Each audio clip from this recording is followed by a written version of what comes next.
Sir ಏನು ಬೊಂಬಾಟ್ ಭೋಜನ season 5 ಇಷ್ಟು ಸಕ್ಸಸ್ಫುಲ್ ಆಗೋಕೆ ನಿಮ್ಮ ಪ್ರಕಾರ ಕಾರಣ ಏನು ಸರ್? ಸಕ್ಸಸ್ಫುಲ್ ಆಗೋದಕ್ಕೆ ಕಾರಣ ಏನು ಅಂದರೆ ಜನರು ನನ್ನ ಮೇಲೆ ಇಟ್ಟಿರೋ ವಿಶ್ವಾಸ, ನನ್ನ ಮೇಲೆ ಇಟ್ಟಿರೋ ಪ್ರೀತಿ, ನನ್ನ ಕಾರ್ಯಕ್ರಮದ ಬಗ್ಗೆ ಅವ್ರಿಗಿರುವಂಥ ಒಲವು, ಅದೇ ಸಕ್ಸಸ್ಗೆ ಕಾರಣ. ಸರ್ ಹಾಗಿದ್ರೆ ನಿಮಗೆ ನೆನಪಿದ್ಯಾ ಈಗ ಇದುವರೆಗೂ ಎಷ್ಟು ರೆಸಿಪೀಸ್ ಮಾಡಿದ್ದೀವಿ ಅಂತ? ಅಷ್ಟೊಂದು ಮಾಡಿದ್ದೀರಲ್ಲ, ಹಾಗಾಗಿ ನಾನು ಸುಮಾರು ಇಲ್ಲಿವರೆಗೂ ಅಂದರೆ ನಾನು ಅಡುಗೆ ಕಾರ್ಯಕ್ರಮ ಶುರು ಮಾಡಿದಾಗಿಂದ ಲೆಕ್ಕ ಹಾಕ್ಕೊಂಡ್ರೆ ನಾನು ಫಸ್ಟ್ ಅಡುಗೆ ಕಾರ್ಯಕ್ರಮ ಮಾಡಿದ್ದು 1992ನೇ ಇಸ್ವಿನಲ್ಲಿ. ಆವಾಗ ಯಾರೂ ಟಿ ವಿನಲ್ಲಿ ಅಡುಗೆ ಕಾರ್ಯಕ್ರಮ ಮಾಡ್ತಿರಲಿಲ್ಲ. ಆ ಟೈಮಲ್ಲಿ ಸ್ಟಾರ್ಟ್ ಮಾಡಿದೆ.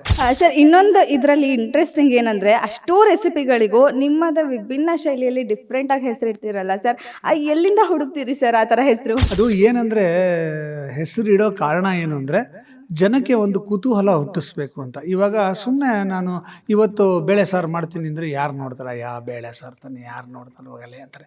ಅದೇ ಇವತ್ತು ನಾನು ರಸಪುರಿ ಮಾಡ್ತೀನಿ ಅಂದರೆ ಏನಿದು ರಸಪುರಿ ಅಂತ ಕೂತ್ಕೊಂಡು ನೋಡ್ತಾರೆ ಅಲ್ವಾ. ಆ ಕೂತ್ಕೊಂಡಾಗ ನಾನು ಮಾಡುವ ರಸಮ್ಮು ಬೇರೆ ಥರನೇ ಇದೆ ಅನ್ನೋ ಫೀಲಿಂಗ್ ಗೊತ್ತಾಗತ್ತೆ ಅವ್ರಿಗೆ. ಸರ್ ಇವತ್ತು ನಮ್ಮ guarantee news editor Radha Hiregowda ಅವ್ರ ಜೊತೆ ಅಡುಗೆ ಮಾಡಿದ್ರಿ. ಸೊ ಹೇಗೆ ಅನ್ನಿಸ್ತೆ ಸರ್ ಅದು? ಮೊದಲನೇದಾಗಿ ನಾನು ಏನು ಹೇಳಬೇಕು ಅಂದರೆ ರಾಧಾ ಹಿರೇಗೌಡ್ರನ್ನ ಫಸ್ಟ್ ಟೈಮ್ ನಾನು ಮುಖತಃ ಪರಿಚಯ ಮಾಡ್ಕೊಂಡು ಮಾತಾಡಿದ್ದು. ಇಲ್ಲಿವರೆಗೂ ಅವ್ರನ್ನ ಸ್ಕ್ರೀನಲ್ಲಿ ನೋಡಿದ್ದೆ ಅಷ್ಟೇ. ಯಾವತ್ತೂ ಅವ್ರನ್ನ ಎದುರು ಕೂತ್ಕೊಂಡು ಮಾತಾಡಿರಲಿಲ್ಲ. ಇವತ್ತೇ ಫಸ್ಟ್ ಟೈಮ್ ಅವ್ರ ಹತ್ರ ಅಷ್ಟು ಹತ್ರದಲ್ಲಿ ಮಾತಾಡಿದ್ದು. ಅವ್ರ ಹತ್ರ ಮಾತಾಡಿದ ಮೇಲೆ ಆಕೆ ಟೋಟಲಿ ಬೇರೆ ವ್ಯಕ್ತಿ ಅನ್ನಿಸ್ಬಿಡ್ತು. ಅಂದರೆ ನಾವು ಸ್ಕ್ರೀನಲ್ಲಿ ನೋಡುವಾಗ ಬರೋ ಅಭಿಪ್ರಾಯ ಬೇರೆ, ವ್ಯಕ್ತಿತ್ವಗತವಾಗಿ ಮಾತಾಡಿದಾಗ ಬರೋ ಅಭಿಪ್ರಾಯ ಬೇರೆ. ನಮಸ್ಕಾರ, ಗ್ಯಾರಂಟಿ ನ್ಯೂಸ್ ವೀಕ್ಷಕರಿಗೆ ಸ್ವಾಗತ. ನಾನು ಧನುಶ್ರೀ. ಇವತ್ತು ನಮ್ಮ ಜೊತೆ ಇದ್ದಾರೆ ಕನ್ನಡದ ಹಿರಿಯ ನಟರು, ಬೊಂಬಾಟ್ ಭೋಜನ ಶೋನ ನಿರೂಪಕರಾದ ಸಿಹಿ ಕಹಿ ಚಂದ್ರು ಸರ್. ಅವ್ರನ್ನ ಮಾತಾಡ್ಸ್ತಾ ಹೋಗೋಣ. ಸರ್ ನಮಸ್ಕಾರ, ಹೇಗಿದ್ದೀರಾ? ನಮಸ್ಕಾರ, ನಾನು ಚೆನ್ನಾಗಿದ್ದೀನಿ. ನೀವು ಹೇಗಿದ್ದೀರಾ? ನಾನು ತುಂಬ ಚೆನ್ನಾಗಿದ್ದೀನಿ ಸರ್. ನಾನು ಜನರಲಿ ಹುಡುಗಿರು ಹೇಗಿದ್ದೀರಾ ಅಂತ ಕೇಳಿದಾಗ ಹ್ಯಾಂಡ್ಸಮ್ ಆಗಿದ್ದೀನಿ ಅಂತ ಹೇಳ್ತೀನಿ. ಸೊ ನಾನು ಹ್ಯಾಂಡ್ಸಮ್ ಆಗಿದ್ದೀನಿ. ನಿಜವಾಗ್ಲೂ ತುಂಬ ಹ್ಯಾಂಡ್ಸಮ್ ಆಗಿ ಕಾಣಿಸ್ತಾ ಇದ್ದೀರಾ ಸರ್. ಸರ್ ಏನು ಬೊಂಬಾಟ್ ಭೋಜನ ಸೀಸನ್ 5 ಇಷ್ಟು ಸಕ್ಸಸ್ಫುಲ್ ಆಗೋಕೆ ನಿಮ್ಮ ಪ್ರಕಾರ ಕಾರಣ ಏನು ಸರ್? ಸಕ್ಸಸ್ಫುಲ್ ಆಗೋದಕ್ಕೆ ಕಾರಣ ಏನು ಅಂದರೆ ಜನರು ನನ್ನ ಮೇಲೆ ಇಟ್ಟಿರೋ ವಿಶ್ವಾಸ, ನನ್ನ ಮೇಲೆ ಇಟ್ಟಿರೋ ಪ್ರೀತಿ, ನನ್ನ ಕಾರ್ಯಕ್ರಮದ ಬಗ್ಗೆ ಅವ್ರಿಗಿರುವಂಥ ಒಲವು, ಅದೇ ಸಕ್ಸಸ್ಗೆ ಕಾರಣ. ನನ್ನ ನಂಬಿಕೆ ಏನು ಅಂದರೆ ಯಾರೇ ಆಗಲಿ ಯಾವುದೇ ಕೆಲಸ ಮಾಡುವಾಗ ಆ ಕೆಲಸವನ್ನು ಶ್ರದ್ಧೆಯಿಂದ ಮಾಡಿದ್ರೆ ಮತ್ತು ಆ ಕೆಲಸದಲ್ಲಿ ದೃಢವಾದ ಸಂಕಲ್ಪ ಇಟ್ಕೊಂಡು ನಾನು ಕಷ್ಟಪಟ್ಟರು ಏನೇ ಸಮಸ್ಯೆ ಬಂದರೂ ಎದುರಿಸಿ ಅದನ್ನು ಮಾಡ್ತೀನಿ ಅನ್ನೋ ಸಂಕಲ್ಪ ಇಟ್ಕೊಂಡಿದ್ರೆ, ಶಿಸ್ತಿದ್ದರೆ ಆ ಕೆಲಸ ಸಕ್ಸಸ್ಫುಲ್ ಆಗತ್ತೆ ಅನ್ನೋದು ನನ್ನ ನಂಬಿಕೆ. ಅದನ್ನು ನಾವು ನಮ್ಮ ಲೈಫಲ್ಲಿ ಅಳವಡಿಸ್ಕೊಂಡಿರೋದ್ರಿಂದ ನಾವು ಹಾಗೇ ಈ ಕಾರ್ಯಕ್ರಮ ಮಾಡ್ತಾ ಇರೋದು. ಹಾಗಾಗಿ ಅದು ಸಕ್ಸಸ್ ಆಗಿರುತ್ತೆ. ಸರ್ ಇಷ್ಟು ಡೈಲಿ ಹೊಸ ಹೊಸ ರೆಸಿಪೀಸ್ ಮಾಡ್ತೀರಾ, ಹೇಗೆ ಹುಟ್ಟುತ್ತೆ ಸರ್ ಅಷ್ಟೊಂದು ರೆಸಿಪೀಸ್? ಇಂಗ್ಲೀಷಲ್ಲಿ ಒಂದು ಗಾದೆ ಇದೆ, necessity is the mother of invention ಅಂತ. ಅಂದರೆ ಅವಶ್ಯಕತೆ ಬಿದ್ದರೆ ನಾವು ಏನೇನೋ ಪ್ರಯೋಗ ಮಾಡಲೇಬೇಕಾಗತ್ತೆ. ಇವಾಗ ನಾನು ದಿನಾ ಕಾರ್ಯಕ್ರಮ ಮಾಡಲೇಬೇಕು, ದಿನಾ ಎಪಿಸೋಡ್ಗೆ ಹೊಸ ಹೊಸ ಅಡುಗೆಗಳು ಮಾಡಲೇಬೇಕು ಅಂತ ಆದಾಗ ಪ್ರಯೋಗ ಮಾಡಲೇಬೇಕು. ಪ್ರಯೋಗ ಮಾಡಿ ಯಾವ್ದು ಚೆನ್ನಾಗಾಗತ್ತೆ ಅದನ್ನು ಶೋನಲ್ಲಿ ತೋರಿಸ್ಬೇಕು, ಹೊಸ ಹೊಸ ರುಚಿಗಳನ್ನು ಕಂಡುಹಿಡಿಬೇಕು. ಆ ಒಂದು ಪ್ರೋಸೆಸ್ ಇದೆಯಲ್ಲ, ಆ ರಿಸರ್ಚ್ ಪ್ರೋಸೆಸ್ಸು ಅದು ನಡೀತಾನೇ ಇರಬೇಕು. R&D ನಡೀತಾನೇ ಇರಬೇಕು. ಅದು ಮಾಡಿದ್ರೇ ಹಿಂಗೆ ಮಾಡೋಕ್ಕೆ ಸಾಧ್ಯ. ಸೊ ಮಾಡ್ತಾಯಿದ್ದೀನಿ. ಅದು ಎಷ್ಟು ದಿವಸ ಆಗುತ್ತೋ ಅಷ್ಟು ದಿವಸ ಮಾಡೋಣ ಅಂತ.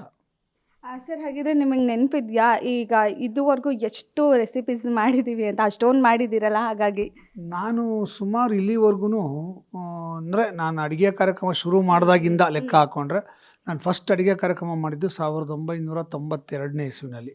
ಆವಾಗ ಯಾರೂ ಟಿ ವಿನಲ್ಲಿ ಅಡುಗೆ ಕಾರ್ಯಕ್ರಮ ಮಾಡ್ತಿರಲಿಲ್ಲ. ಆ ಟೈಮಲ್ಲಿ ಸ್ಟಾರ್ಟ್ ಮಾಡಿದೆ. ಅಲ್ಲಿಂದ ಇಲ್ಲಿವರೆಗೂ ನಾನು ಕನಿಷ್ಠ ಅಂದರೂ ಒಂದು 4000 ಅಡುಗೆ ಮಾಡಿದ್ದೀನಿ. ರಿಪೀಟ್ ಇಲ್ಲ. ಸರ್ ಇನ್ನೊಂದು ಇದರಲ್ಲಿ ಇಂಟ್ರೆಸ್ಟಿಂಗ್ ಏನಂದರೆ ಅಷ್ಟೂ ರೆಸಿಪಿಗಳಿಗೂ ನಿಮ್ಮದ ವಿಭಿನ್ನ ಶೈಲಿಯಲ್ಲಿ ಡಿಫ್ರೆಂಟಾಗಿ ಹೆಸರಿಡ್ತೀರಲ್ಲ ಸರ್, ಎಲ್ಲಿಂದ ಹುಡುಕ್ತೀರಿ ಸರ್ ಆ ಥರ ಹೆಸರು? ಅದು ಏನಂದರೆ ಹೆಸರು ಇಡೋ ಕಾರಣ ಏನು ಅಂದರೆ ಜನಕ್ಕೆ ಒಂದು ಕುತೂಹಲ ಹುಟ್ಟಿಸ್ಬೇಕು ಅಂತ. ಇವಾಗ ಸುಮ್ಮನೆ ನಾನು ಇವತ್ತು ಬೇಳೆ ಸಾರು ಮಾಡ್ತೀನಿ ಅಂದರೆ ಯಾರು ನೋಡ್ತಾರೆ, ಬೇಳೆ ಸಾರು ತಾನೆ ಯಾರು ನೋಡ್ತಾರೆ ಹೋಗಲ್ಲ ಅಂತಾರೆ. ಅದೇ ಇವತ್ತು ನಾನು ರಸಪುರಿ ಮಾಡ್ತೀನಿ ಅಂದರೆ ಏನಿದು ರಸಪುರಿ ಅಂತ ಕೂತ್ಕೊಂಡು ನೋಡ್ತಾರೆ ಅಲ್ವಾ? ಕೂತ್ಕೊಂಡಾಗ ನಾನು ಮಾಡುವ ರಸಮ್ಮು ಬೇರೆ ಥರನೇ ಇದೆ ಅನ್ನೋ ಫೀಲಿಂಗ್ ಗೊತ್ತಾಗತ್ತೆ ಅವ್ರಿಗೆ. ಅಂದರೆ ಓ ಈ ಥರನೂ ಮಾಡ್ಬೋದು ಇದನ್ನು ಅಂತ ಅನಿಸುತ್ತೆ. ಸೊ ಹಾಗಾಗಿ ಇಂಟ್ರೆಸ್ಟ್ ಬರುತ್ತೆ. ಸುಮ್ಮನೆ ನಾನು ಇವತ್ತು ಬೇಳೆ ಸಾರು ಮಾಡ್ತೀನಿ ಅಂದರೆ ಬೇಳೆ ಸಾರು ನೋಡೋದೇ ಇಲ್ಲ. ಬಟ್ ರಸಮ್ ರಸ್ಪುರಿ ಅಂದಾಗ ಅದಕ್ಕೇನೋ ವಿಶೇಷವಾದ ಮಸಾಲೆ ರೆಡಿ ಮಾಡ್ತಾಯಿದ್ದೀನಿ. ಆ ಮಸಾಲೆ ಹಾಕೋದ್ರಿಂದ ಆ ಸಾರು ಬೇರೆ ಥರ ಇರುತ್ತೆ. ಈ ಥರ ಸಾರು ನಾವು ಮಾಡಿಲ್ಲ, ಇದನ್ನು ನಾವು ಮಾಡಬೇಕು ಅಂತ ತಲೆಗೆ ಹೋಗುತ್ತೆ. ಅದು ಉದ್ದೇಶ. ಹೆಸರಲ್ಲೇ ಜನನ ಕರ್ಕೊಂಬಂದ್ಬಿಡ್ತೀರಾ. ಮಾಡಲೇಬೇಕಲ್ಲ. Necessity is the mother of invention ಅಲ್ವಾ? ಹಾಂ. ಸರ್, ಅದು ಅಡುಗೆಗಳನ್ನ ಇಲ್ಲೇ ಬಂದು ಮಾಡ್ತೀರಾ ಅಥವಾ ಮುಂಚೆನೇ ಪ್ರಯೋಗ ಮಾಡಿರ್ತೀರಾ? 99.9% ಪ್ರಯೋಗ ಮಾಡಿರ್ತೀನಿ. ತುಂಬ ರೇರು, ಅಂದರೆ ಪ್ರಯೋಗ ಮಾಡಿಲ್ದಿರ ಮಾಡೋದು ಭಾಳ ರೇರು. ಪ್ರಯೋಗ ಬಲಿಪಶುಗಳು ನನ್ನ ಹೆಂಡತಿ ಮಕ್ಕಳು, ನನ್ನ ಟೀಮ್ ಮೆಂಬರ್ಸ್, ಇವರೆಲ್ಲ ಬಲಿಪಶುಗಳು. ಸಾಮಾನ್ಯವಾಗಿ ಕೆಡಲ್ಲ. ಅಕಸ್ಮಾತಾಗಿ ಕೆಟ್ಟರೆ ಅದನ್ನು ರಿಪೇರಿ ಮಾಡಿ ಸರಿ ಮಾಡೋದು ಬಿಟ್ಟು ಮತ್ತೆ ಕೊಡ್ತೀನಿ. ಇದು ಸರಿಯಾಗಿದೆ ಅಂತ ಅವ್ರು ಹೇಳಿದ್ಮೇಲೆ ಇಲ್ಲಿ ಮಾಡ್ತೀನಿ. ಸೊ ಅದು ನಡೀತಾ ಇರುತ್ತೆ, ಆ ಪ್ರೋಸೆಸ್ ನಡೀತಾನೆ ಇರುತ್ತೆ. ಆ್ಯಕ್ಚುಲಿ ಅವ್ರು ಬಾಲಿ ಪಶುಗಳೆಲ್ಲ ಸರ್ ಒಂಥರ ಅದೃಷ್ಟವಂತರು ಅಂತ ಹೇಳ್ಬೋದು. ನಿಮ್ಮ ಕೈ ರುಚಿಯಿಂದ ಅಷ್ಟು ಡೈಲಿ ಡಿಫ್ರೆಂಟ್ ಐಟಮ್ಸ್ ತಿನ್ನೋಕೆ ಅದೃಷ್ಟವಂತರು. ಬಾಲಿ ಪಶು ಅಂತ ಖಂಡಿತ ಅಲ್ಲ. ಫಸ್ಟ್ ಟೈಮ್ ನಾನು ಮಾಡಿದಾಗ ನನಗೂ ಗೊತ್ತಿರಲ್ಲ ಹೆಂಗಾಗತ್ತದು ಅಂತ. ಇವಾಗ ಯಾವುದೋ ಒಂದು ಅಡುಗೆ ಮಾಡ್ತೀನಿ ಇಟ್ಕೊಳ್ಳಿ, ಆ ಅಡುಗೆ ಹೆಂಗಾಗುತ್ತೆ ಅಂತ ನನಗೂ ಗೊತ್ತಿಲ್ಲ. ಒಂದು ಇಮ್ಯಾಜಿನೇಷನ್ ಇರುತ್ತೆ ಹಿಂಗೆ ಆಗಬಹುದು ಅಂತ. ಸೊ ಅದು ಸರಿಯಾಗಿ ಚೆನ್ನಾಗಿದೆ ಚೆನ್ನಾಗಿಲ್ಲ ಅಂತ ಹೇಳ್ಬೇಕಾದ್ರೆ ಯಾರೋ ಒಬ್ರು ಕೊಡಲೇಬೇಕಲ್ವಾ, ಅವ್ರ ಮೇಲೆ ಪ್ರಯೋಗ ಮಾಡಲೇಬೇಕಲ್ವಾ. ಸೊ ಅವ್ರು ನನಗೆ ಗಿನಿ ಪಿಗ್ ಇದ್ದಂಗೆ. ಅವ್ರಿಗೆ ಕೊಟ್ಟು ಅವ್ರಿಗೆ ತಿನ್ನಿಸಿ ಅವರು ಚೆನ್ನಾಗಿದೆ ಅಂದರೆ ಆಮೇಲೆ ನಾನು ಟೇಸ್ಟ್ ಮಾಡ್ತೀನಿ, ಓ ಚೆನ್ನಾಗಿದೆ ಅಂತ. ಇದರಲ್ಲೂ ಫಸ್ಟ್ ಅವ್ರಿಗೆ ಕೊಟ್ಟು ಆಮೇಲೆ ನೀವು ಟೇಸ್ಟ್ ಮಾಡೋದು. ಹೌದು. ಸರ್, ಈ ಸೀಸನಲ್ಲಿ ಒಂದು ಡಿಫ್ರೆಂಟಾಗಿ ಏನಂದರೆ ಗಾಡಿಯಲ್ಲಿ ಬೇರೆ ಬೇರೆ ಊರುಗಳಿಗೆ ಹೋಗಿ ಅಲ್ಲಿ ಅಡುಗೆ ಮಾಡ್ತಾ ಇದ್ದೀರಾ. ಹೇಗಿದೆ ಅದು ಎಕ್ಸ್ಪೀರಿಯನ್ಸ್? ಹೇಗಿದೆ? ಜನಕ್ಕೆ ರೆಸ್ಪಾನ್ಸ್ ಹೇಗಿದೆ ಅದಕ್ಕೆ? ಸಖತ್ತಾಗಿದೆ. ನಾವು ಯಾವುದೇ ಊರಿಗೆ ಹೋಗಿ ನಮ್ಮ ಗಾಡಿ ಊರಲ್ಲಿ ಓಡಾಡ್ಬೇಕಾದ್ರೆ ಎಲ್ಲರೂ ತಿರುಗಿ ನೋಡ್ತಾರೆ ಗಾಡಿ ನೋಡೋಕ್ಕೆ. ಅದು ಭಾಳ ಖುಷಿ ಕೊಡುತ್ತೆ. ಆಮೇಲೆ ಇಡೀ ಊರಿಗೆ ಗೊತ್ತಾಗ್ಬಿಡುತ್ತೆ ಸಿಹಿ ಚಂದ್ರು ಬಂದಿದ್ದಾರೆ ಅಂತ. ಸೊ ಅಲ್ಲೇ ಜನಗಳು ಭೇಟಿ ಮಾಡೋಕ್ಕೆ ಬರೋದು, ಆಮೇಲೆ ಅವರು ಮನೆಗಳಿಗೆ ಕರೆಯೋದು ಅವೆಲ್ಲ ನಡೆಯುತ್ತೆ. ತುಂಬ ಪ್ರೀತಿ ತೋರಿಸ್ತಾರೆ. ಯಾವುದೇ ಊರಿಗೆ ಹೋದ್ರೂ ಬೊಂಬಾಟ್ ಭೋಜನ ಅಂತೇಳಿ ಎಲ್ಲರೂ ಭಾಳ ಪ್ರೀತಿ ತೋರಿಸ್ತಾರೆ. ಅದು ಒಂದು ಸಾರ್ಥಕತೆಯ ಭಾವ ಕೊಡುತ್ತೆ. ಅದು ಭಾಳ ಖುಷಿಯಾಗತ್ತೆ. ಸರ್, ಪ್ರೋಗ್ರಾಮ್ಗೆ ಇನ್ನೊಬ್ರು ಇಂಪಾರ್ಟೆಂಟ್ ಪರ್ಸನ್ ಅಂದರೆ ಗೌರಿ ಅಮ್ಮ ಅಂತ ಹೇಳ್ಬೋದು. ಸೊ ಅವ್ರ ಬಗ್ಗೆ ಏನು ಹೇಳ್ತೀರಾ? ಅವರ ನಿಮ್ಮ ಪರಿಚಯ ಹೇಗೆ? ಗೌರಿ ಅಮ್ಮ ನಮ್ಮ ಬೊಂಬಾಟ್ ಭೋಜನ ಕಾರ್ಯಕ್ರಮದ ಬೆನ್ನೆಲುಬು ಅಂದರೆ ತಪ್ಪಾಗಲ್ಲ. ಅವರೇ ಮೇನ್ ಅಟ್ರಾಕ್ಷನ್ನು. ಏನೇ ಆದ್ರೂ ಎಲ್ಲರಿಗೂ ಆರೋಗ್ಯ ಭಾಳ ಮುಖ್ಯ ಅಲ್ವಾ?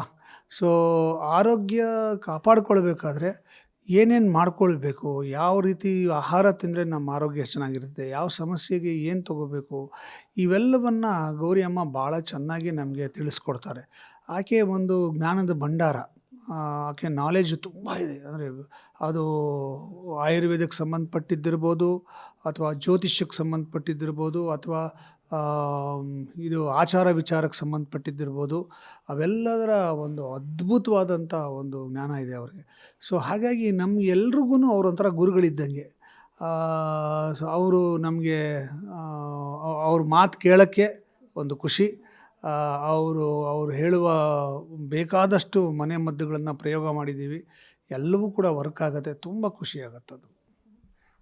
ಸರ್, ಇವತ್ತು ನಮ್ಮ guarantee news editor Radha Hiregowda ಅವ್ರ ಜೊತೆ ಅಡುಗೆ ಮಾಡಿದ್ರಿ. ಸೊ ಹೇಗೆ ಅನ್ನಿಸ್ತೆ ಸರ್ ಅದು? ತುಂಬ ಖುಷಿಯಾಯಿತು. ಮೊದಲನೇದಾಗಿ ನಾನು ಏನು ಹೇಳಬೇಕು ಅಂದರೆ, ರಾಧಾ ಹಿರೇಗೌಡ್ರನ್ನ ಫಸ್ಟ್ ಟೈಮ್ ನಾನು ಮುಖತಃ ಪರಿಚಯ ಮಾಡ್ಕೊಂಡು ಮಾತಾಡಿದ್ದು. ಇಲ್ಲಿವರೆಗೂ ಅವ್ರನ್ನ ಸ್ಕ್ರೀನಲ್ಲಿ ನೋಡಿದ್ದೆ ಅಷ್ಟೇ.